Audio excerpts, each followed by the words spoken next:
സാത്താൻ വളരെ വഞ്ചിച്ചും മോഹിപ്പിച്ചും വലിയ വാഗ്ദാനങ്ങൾ ചെയ്തുകൊണ്ട് സാത്താൻ്റെ സേവകയായി പ്രവർത്തിച്ചു വരവെ സാത്താനെ ഒരു ദിവസം ബുക്കെടുത്ത് നോക്കിയിട്ട് നീ 500-ലധികം ആത്മാക്കളെ എനിക്ക് വേണ്ടി നേടിത്തന്നു എന്ന് പറഞ്ഞ് അങ്ങനെ പറഞ്ഞ വ്യക്തിയെ തിരിച്ചു വീണ്ടും സാത്താൻ അവരെ ജീവനോടിരുന്നപ്പോൾ നേടിക്കൊടുത്തു. പക്ഷേ മരിച്ചു കഴിഞ്ഞപ്പോൾ വീണ്ടും ഈ സാത്താൻ വളരെ പീഡിപ്പിക്കുന്നതായിട്ടും കാണാൻ കഴിയും. അത് ശരി. അന്നേരം അവർ ലോകത്തിൽ ജീവിച്ചിരുന്നപ്പോൾ സാത്താന് പ്രയോജനപ്പെട്ടിരുന്ന മനുഷ്യര് മരിച്ച് സാത്താൻ എടുക്ക ചെല്ലുമ്പോൾ ഇതൊന്നും കണക്കിടാതെ സാധാരണ ജനങ്ങൾക്ക് ഉണ്ടാകുന്ന ആ വിധി തന്നെ അവർ അനുഭവിക്കും.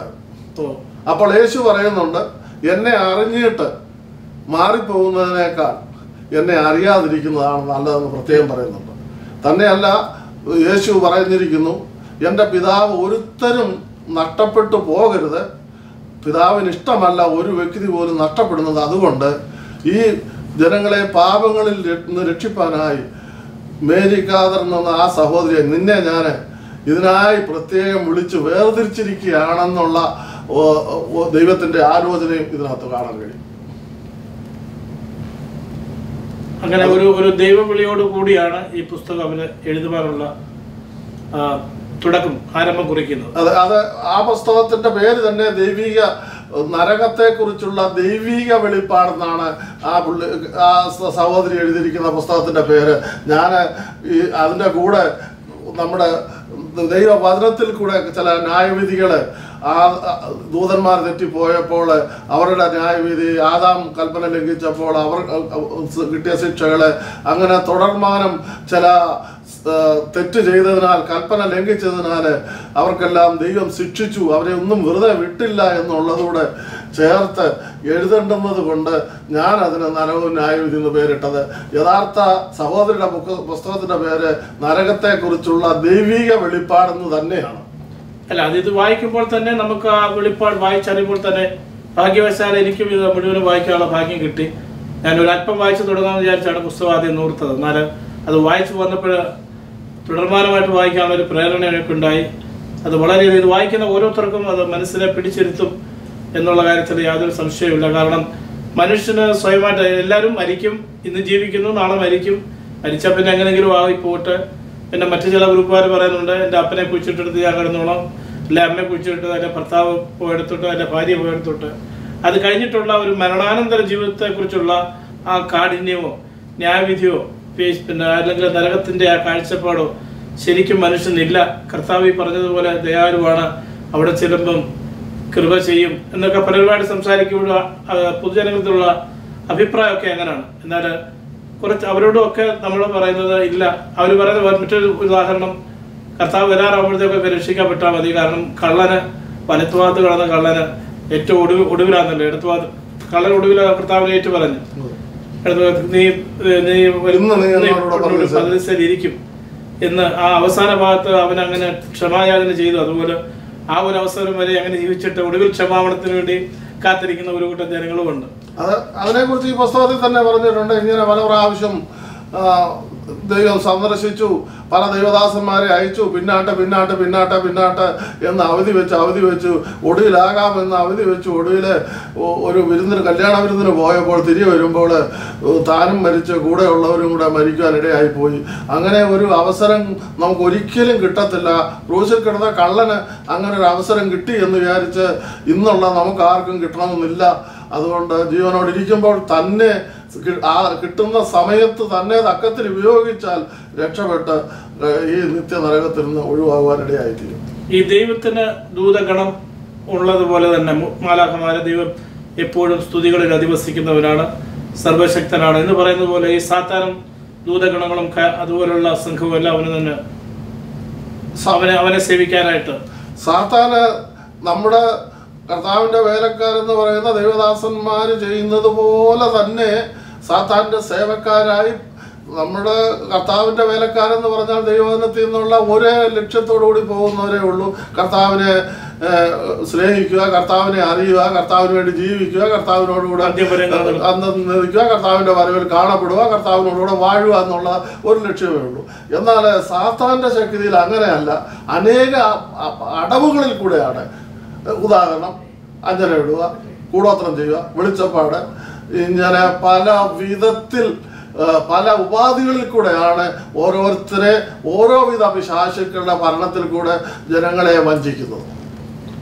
ഈ മനുഷ്യനെ തെറ്റിക്കുവാൻ അല്ലെങ്കിൽ നമ്മളിപ്പോൾ നല്ലതായിട്ട് ജീവിക്കണം എന്ന് മനസ്സിൽ വിചാരിക്കുമ്പോൾ സാത്താനും അവൻ്റെ കൂട്ടരും അവൻ്റേതായിട്ടുള്ള വൈകല്യം അനുസരിച്ച് അല്ലെ അവൻ്റെ ദൗർബല്യം അനുസരിച്ച് അതിനെതിരായിട്ട് പ്രവർത്തിക്കുന്നു എന്ന് പറയുന്നത് ശരിയാണ്. അത് സാത്താന് ഒരു ഏത് കാര്യത്തിനും ഒരു പഴുത് വേണം. ആ പഴുത് എന്ന് പറയുന്നത്, ഇപ്പോൾ ഞാൻ ഏതെങ്കിലും വിഷയത്തിൽ ദൈവത്തെ പോലെ തന്നെ സാത്താനും അറിവുണ്ട്. അതുകൊണ്ടാണ് ഇയ്യോബിൻ്റെ കാര്യം നമുക്ക് ആ സമയമില്ലാത്തതുകൊണ്ട് അങ്ങോട്ട് വേറെ വിഷയങ്ങളിൽ പോകുന്നില്ല. നമ്മുടെ ഓരോ നീക്കങ്ങളും, വിശേഷിച്ച് ദൈവമക്കളുടെ ഓരോ നീക്കങ്ങളും ദൈവത്തിനറിയാവുന്നതുപോലെ സാത്താനും അറിയാം. അപ്പോൾ നാം എവിടെയെങ്കിലും പരാജയപ്പെട്ടിട്ടുണ്ടെങ്കിൽ, ആരുമായിട്ടെങ്കിലും കൊടുക്കൽ വാങ്ങലിലോ ഇടപാടിലോ സംസാരത്തിലോ വീക്ക്നെസ് വന്നിട്ടുണ്ടെങ്കിൽ അവിടം പിടിച്ചാണ് സാത്താൻ മുതലെടുക്കുന്നത്. ആ വീക്ക്നെസ് ആ സമയത്ത് മുതലെടുത്തിട്ട് ദൈവത്തിൽ നിന്ന് ഇവനെ പിന്മാറ്റാനുള്ള, ദൈവത്തിൽ നിന്ന് അകറ്റുക. മനസ്സിനെ അങ്ങ് ആദ്യമായിട്ട് മനസ്സിനോടാണ് പോരാടുന്നത്. മനസ്സിൽ വ്യത്യാസം വരുത്തിയിട്ട് പിന്നാണ് പ്രവർത്തനത്തിലോട്ട് പോകുന്നത്. അപ്പൊ മനസ്സുകൊണ്ടും നമ്മൾ മടുത്തു കഴിയുമ്പോൾ ഒന്ന് പ്രാർത്ഥിക്കുന്ന വ്യക്തിയെ പ്രാർത്ഥിപ്പിക്കാതാക്കുക, മനസ്സിന് വിഷമം ഉണ്ടാക്കിയിട്ട്, അല്ലെങ്കിൽ മീറ്റിങ്ങിന് തക്ക സമയത്ത് പോകുന്ന വ്യക്തിയെ തക്ക സമയത്ത് വിടാതെ ഏതെങ്കിലും തക്ക സമയത്ത് വേറെ എന്തെങ്കിലും ആകർഷിക്കുന്നതായ ഒരു വിഷയം ഉണ്ടാക്കിയിട്ട് ഇതിന് തടസ്സമുണ്ടാക്കുക, ഇങ്ങനെയൊക്കെയുള്ള പദ്ധതികളാണ്. അതല്ലെങ്കിൽ നമ്മൾ നല്ല ഉണർവിൽ ആത്മനിറവിൽ പ്രാർത്ഥിച്ചുകൊണ്ടിരിക്കുമ്പോൾ ഒരു ഫോണ് വന്നിട്ട് അലക്ഷ്യമാക്കുക. അതല്ലെങ്കിൽ കൂടിയിരിക്കുന്ന കുഞ്ഞുങ്ങളിൽ കൂടെ സാത്താൻ പോരാടിയിട്ട് അത് വളരെ പ്രയാസം വരത്തക്ക കരയുക. അങ്ങനെ പല വിധത്തിലുമാണ് സാത്താൻ ആദ്യമായിട്ട് മനുഷ്യനോട് ഇടപെടുന്നത്. അതുകൊണ്ടാണ് ദൈവജനം ആദ്യമായിട്ട് മനസ്സിന്റെ മാറ്റം, മാനസാന്തരമാണ് രക്ഷിക്കപ്പെടുന്നത്. ഈ പുസ്തകം വായിക്കുന്ന മനുഷ്യന് ആദ്യമായിട്ട് ഉണ്ടാകേണ്ട ഒരവസ്ഥ എന്ന് പറയാൻ മാനസാന്തരമാണ്. അതെടുത്ത് പല ഭാഗത്തും ഓരോരുത്തർക്കും പറയുന്നുണ്ട്. അന്ന് പല പാപപ്രവൃത്തികൾ ചെയ്തപ്പോഴും ഞാൻ നിന്നെ സ്നേഹിക്കുമായിരുന്നു, പല പ്രാവശ്യവും പല ദൈവദാസന്മാരെ അയച്ചിട്ടും നീ അത് കേട്ടില്ല, നീ അന്ന് മാനസാന്തരപ്പെട്ടിരുന്നു എങ്കിൽ നിനക്ക് ഈ അവസ്ഥ വരത്തില്ലായിരുന്നു എന്ന് പല ഭാഗത്തും യേശു പറയുന്നതായിട്ട്, യേശുവിന്റെ വാക്കായിട്ട് ഇതിനകത്ത് കാണാൻ കഴിയും. അന്ന് പറഞ്ഞ വാക്കുകളിൽ ശ്രദ്ധ വെച്ചിരുന്നെങ്കിൽ ഈ ഒരു നിത്യപീഡനത്തിൽ നിന്ന് എന്നേക്കുമായിട്ട് ഒഴിവ് കിട്ടുമായിരുന്നു. എന്നാൽ ഇനി അവിടെ ആയിരിക്കുന്ന സ്ഥാനത്തു നിന്നും യാതൊരു നീക്കുപോക്കും ഇല്ല എന്നാണ് ദൈവവചനത്തിന്റെ കൂടെ നമുക്ക് മനസ്സിലായി. ഈ പുസ്തകത്തിൽ കൂടെ തന്നെയല്ല, ആഴമായി ദൈവവചനം ശരിയായി പഠിക്കുന്നുവെങ്കിൽ നമുക്ക് ദൈവവചനത്തിൽ കൂടെയും പഠിക്കാൻ കഴിയും. ഒരിക്കൽ പാപത്തിൽ അകപ്പെട്ട് പാപിയായി തീർന്നു കഴിഞ്ഞിട്ട് അങ്ങനെ അതിനൊരു മാനസാന്തരം ഉണ്ടായി വീണ്ടും വന്ന് ദൈവത്തെ സ്നേഹിക്കാതെ മടങ്ങി വരാതെ മരിച്ചു പോയാൽ ആ വ്യക്തിക്ക് പിന്നെ യാതൊരു വിധത്തിലും ഒരു വ്യത്യാസവും വരുത്താൻ കഴിയുന്നതല്ല. പ്രേക്ഷകരിൽ നിന്നുമുള്ള മറ്റൊരു ചോദ്യം എന്ന് പറയുന്നത്, ഇപ്പോൾ നമ്മൾ ഒരാളുടെ ദൈവവുമായിട്ട് ഏറ്റവും കൂടുതൽ അടുത്തായിരുന്നിട്ട് നമുക്ക് കുറച്ച് സമയത്തേക്ക് ദൈവം ഇല്ലെന്നുമില്ല, ദൈവത്തെ അറിയാതെയും മറ്റു ദൈവത്തിനെതിരായിട്ട് പ്രവർത്തിച്ചിട്ട് വീണ്ടും ഒരു സാഹചര്യത്തിൽ ഒരു ആക്സിഡന്റ് ഉണ്ടാകുന്നത് പോലെ ദൈവം ഇല്ലാതെ എനിക്ക് ജീവിക്കാനൊക്കെ ഇല്ല എന്ന് പറഞ്ഞ് രണ്ടാമത് വന്നു കഴിഞ്ഞാൽ ദൈവം നമ്മളെ സ്വീകരിക്കുമോ? അതിന്റെ കാഴ്ചപ്പാട് എങ്ങനെയാണ്? അത് എൻ്റെ അറിവിൽ വെച്ചുകൊണ്ട് കർത്താവായ യേശു ക്രിസ്തു പറയുന്നു, ഒരു സഹോദരനോട് പിഴച്ചാൽ 70 വട്ടം ക്ഷമിക്കണമെന്ന് ശിഷ്യന്മാർക്ക് പറഞ്ഞു കൊടുത്തപ്പോൾ ദീർഘക്ഷമയുള്ളവനായ ദൈവം എപ്പോഴും തങ്കൽ അനുതാപത്തോടെ, ഉദാഹരണം പറഞ്ഞാൽ ഒലക്ക വിഴുങ്ങിയേച്ച് ചുക്ക് കഷായം കുടിച്ചാൽ ഒക്കത്തില്ലെന്ന് പറഞ്ഞതുപോലെ, ഒലക്ക വിഴുങ്ങിയാൽ അത് കീറിയെടുത്ത് ഒലക്ക കളഞ്ഞെങ്കിലേ ഒലക്ക മാറത്തുള്ളൂ എന്ന് പറഞ്ഞതുപോലെ, കഠിന പാപം ചെയ്താൽ വീണ് കിടന്ന് ദൈവത്തിന്റെ പാദപീഠത്തിൽ കരഞ്ഞ് അതിനനുസരിച്ച് അപേക്ഷിച്ചാൽ ക്ഷമിക്കുന്ന ദൈവം വിടുവിക്കും. അതിനുദാഹരണമാണ് ദാവീദിന്റെ കാര്യം. അത് ഉദാഹരണം പല വേദപുസ്തകം മുഴുവൻ പഠിച്ചാൽ മുഴുവൻ എനിക്കറിയാവുന്നതല്ല അതിന്റെ അർത്ഥം. നമ്മൾ പഠിച്ചാൽ അനേക വിഷയങ്ങൾ നമുക്ക് മനസ്സിലാക്കാൻ കഴിയും. കർത്താവ് അനേകരെ പട്ടണത്തിലേക്ക് ഏറ്റവും പാപിയായ സ്ത്രീ വന്നപ്പോഴും ഇനി നീ മേലാൽ പാപം ചെയ്യല്ലേ എന്ന് പറഞ്ഞു വിട്ടു. എന്നാൽ പാപം ചെയ്തിരുന്നെങ്കിലും ഈ പുസ്തകത്തിന്റെ അടിസ്ഥാനത്തിൽ പാപം ചെയ്തിരുന്നെങ്കിലും അനുതപിച്ചിരുന്നുവെങ്കിൽ ഞാൻ അവിടെ വിടുവിക്കുമായിരുന്നു എന്ന് കാണുന്നു. ഈ പുസ്തകത്തിന് അമേരിക്കയിൽ ലഭിക്കുന്ന അതേ പ്രചാരം ലോകത്തിന്റെ എല്ലാ ഭാഗത്തും കിട്ടുമെന്ന് പ്രതീക്ഷിക്കുന്നുണ്ടോ? ഞാൻ അങ്ങനെ ഒരു പ്രതീക്ഷയല്ല. എന്നാലാവത് ഞാൻ ഇങ്ങനെ ചെയ്യുകയാണ്. പിന്നെ അത് ദൈവമാണ് ചെയ്യുന്നത്. ദൈവം പ്രവർത്തിക്കുമ്പോൾ എല്ലാത്തിനും അത് പ്രയോജനമായി തരും. ഇത് ഞങ്ങളുടെ അറിവിൽ ഈ പുസ്തകം വളരെയധികം ചൂടപ്പം പോലെ തന്നെ പല ആവശ്യക്കാരും ഒന്ന് വായിച്ചറിയുവാനും, അമേരിക്കയുടെ സാഹചര്യത്തിൽ വായിക്കുന്നതിന് സമയക്കുറവ് വളരെയധികം ഉണ്ട്. എല്ലാ മീഡിയ ആക്സസുകൾ വളരുന്നതോടുകൂടി, ശാസ്ത്രം വളർന്നതോടുകൂടി പലവിധ ഈസി ആക്സസ് ഉണ്ടെങ്കിലും ഇതുപോലെയുള്ള പുസ്തകങ്ങൾ വായിക്കുമ്പോൾ ജനങ്ങളെ അത് മാറ്റിമറിക്കുന്നതാണ്, രൂപാന്തരപ്പെടുത്തുന്നതാണ്, അവനെ നിത്യതയിലേക്ക് നയിക്കുന്നതാണ്. അതുകൊണ്ട് തീർച്ചയായിട്ടും ഈ പുസ്തകത്തിന് വളരെയധികം പ്രാധാന്യം ലഭിക്കുമെന്നാണ് പ്രേക്ഷകരിൽ നിന്നുള്ള ഒരു കണക്കൂട്ടിൽ ഇപ്പോൾ വന്നിരിക്കുന്നത്. ഒരു വ്യക്തി ഇത് വായിക്കുമ്പോൾ, രക്ഷിക്കപ്പെട്ട ഒരു വ്യക്തിയാണെങ്കിൽ തന്നെ ഇത് വായിക്കുമ്പോൾ തൻ്റെ സഹോദരങ്ങളോ മാതാപിതാക്കളോ സ്നേഹിതരോ ദൈവഭാഗത്ത് കടന്നു വരാത്ത ഒരു ആളുകളുണ്ടെങ്കിൽ തീർച്ചയായിട്ടും ഇത് വായിച്ച വ്യക്തികൾ അവരോട് ഇത് അറിയിക്കും എന്നുള്ളൊരു വിശ്വാസം എനിക്കുണ്ട്.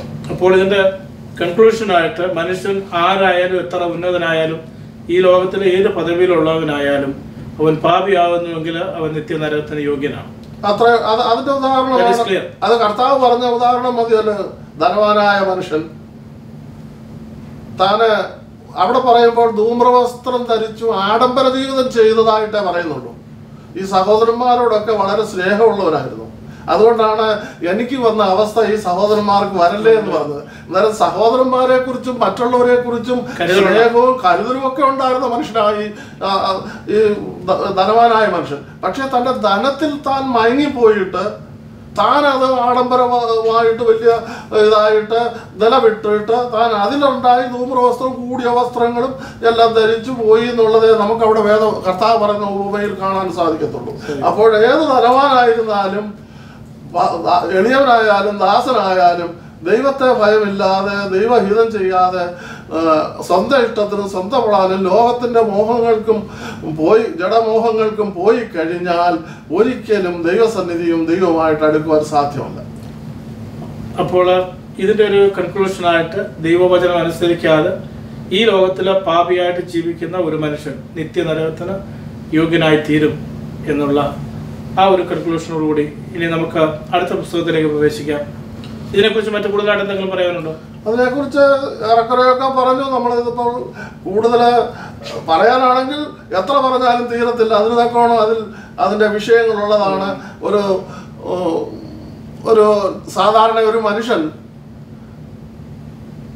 ക്രിസ്ത്യാനി ആയാലും ഹിന്ദു ആയാലും മുസ്ലിം ആയാലും ആരായാലും ദൈവത്തെ അറിയാതെ ദൈവമെന്നുള്ളത് ചിന്തിക്കുകയോ ചെയ്യാതെ നിരീശ്വരവാദിയെ പോലെ ജീവിക്കുന്ന ഒരു വ്യക്തിയാണെങ്കിൽ അവരെ ഈശ്വരവിശ്വാസം അവരിൽ കൊണ്ടുവന്ന് അതിൽ നിന്നൊരു വിടുതൽ യേശുവിൽ കൂടെ മാത്രമേ ഉള്ളൂ വിടുതൽ എന്ന് പറഞ്ഞ് കൊണ്ടുവന്ന് അതിന് അവരെ ഈ നരകത്തിൽ പോകാതെ ദൈവത്തിൻ്റെ രാജ്യത്തിൽ പോകണമെന്ന് പറയണമെങ്കിൽ നമുക്ക് മണിക്കൂറുകൾ ഇതേക്കുറിച്ച് സംസാരിച്ചേ ഒക്കത്തുള്ളൂ. അതുകൊണ്ട് ഇപ്പോൾ തൽക്കാലം നമുക്ക് ഇതോട് നിർത്താനേ സാധിക്കത്തുള്ളൂ. ഇപ്പൊ നമ്മുടെ പ്രേക്ഷകർ ആർക്കെങ്കിലും ഈ പുസ്തകം അവർക്ക് സ്വന്തമാക്കണമെന്നുണ്ടെങ്കിൽ അവരെങ്ങനെ ടെലിഫോണിൽ കോൺടാക്ട് ചെയ്യണോ അതോ കത്ത് മുഖേന ബന്ധപ്പെടണമോ? അതോ നമ്മുടെ കേൾക്കുന്ന ആൾക്കാർ ഇതിന്റെ ഒരു കോപ്പി ലോകത്തിന്റെ ഏതെങ്കിലും ഭാഗത്തിരുന്നായിരിക്കും ഈ പുസ്തകം ഇതിനെക്കുറിച്ച് കേൾക്കുന്നത്. അങ്ങനെ വരുമ്പോൾ അവർക്ക് ഈ ഒരു പുസ്തകം ലഭിക്കാനുള്ള മാർഗം എന്താണ്? ഇതിൽ നമ്മുടെ രണ്ട് പുസ്തകത്തിന്റെ ഇത് കഴിയുമ്പോൾ അഡ്രസ്സും എന്റേത് കൂടാതെ വേറെ ഒരാളുടെ ഫോൺ നമ്പറും കൂടെ നമുക്ക് കൊടുക്കാം. അവർക്ക് ലഭ്യമാകാനുള്ള സാധ്യതകളുണ്ട്. ഇനി നമുക്ക് അടുത്ത പുസ്തകം എന്ന് പറയുന്നത് ആഭരണം ധരിക്കുന്നത്. അത് ആഭരണം ധരിക്കുന്നതിനുള്ള ആഭരണത്തെ കുറിച്ചുള്ളതാണ്. അതിന് ഹെഡിങ് ഞാൻ കൊടുത്തിരിക്കുന്നത് ആഭരണം ധരിക്കുന്നത് തിരുവചന അടിസ്ഥാനത്തിൽ തെറ്റോ ശരിയോ എന്നാണ്. അതിനകത്ത് പ്രധാനമായിട്ട് എനിക്ക് പറയാനുള്ളത് നമ്മുടെ ഒന്നാമത്തെ അപ്പോസ്തലൻ യേശുവിനോട് കൂടെ നടന്നതായ പത്രോസ് പറയുന്നത്. ആ പത്രോസാണ് പെന്തക്കോസ്ത് നാളിൽ പരിശുദ്ധാത്മാവിനാൽ നിറഞ്ഞ് ദൈവസഭയുടെ അടിസ്ഥാന ഉപദേശങ്ങൾ നൽകുന്നത്. ആ അടിസ്ഥാന ഉപദേശത്തിന്മേലാണ് ദൈവസഭ പടുതും ഇന്നും പെന്തക്കോസ്തുകാരായ ദൈവമക്കള് ആ അടിസ്ഥാന ഉപദേശത്തിന്മേലാണ് നിൽക്കുന്നത്. അതേ പത്രോസ് പറഞ്ഞ വിഷയമാണ് എനിക്ക് എടുത്തു പറയാനുള്ളത്. നിങ്ങളുടെ അലങ്കാരം തലമുടി പിന്നുന്നതും പൊന്നണിയുന്നതും വസ്ത്രം ധരിക്കുന്നതും ഇങ്ങനെ പുറമേ ഉള്ളതല്ല.